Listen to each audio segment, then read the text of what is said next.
Hope gets me in trouble, especially when it comes to love. I was with my partner for 20 years, the last 10 of which was sustained only by hope.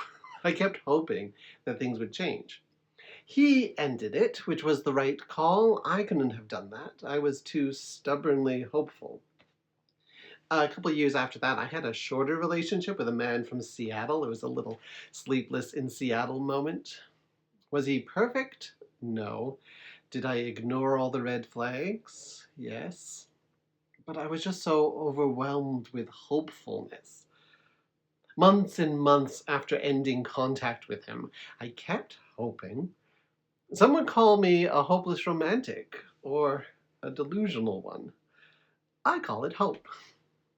Hope is such a strong emotion. It is resilient and persistent. We think of it as being light and fickle, like it was a feather that could be blown away by the winds of adversity. But the reality is that hope is the steel rebar that holds a building together. You only see it when life starts to collapse. Speaking of hope in heartbreak, I think this is how God's love is described in Hosea chapter 2. God loves a people who don't love God back. God debates cutting off contact. God is emotionally torn, rants and yells. But then God also hopes.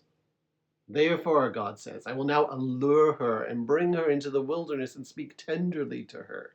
Maybe then, maybe one more time, maybe one more expression of love will do the trick.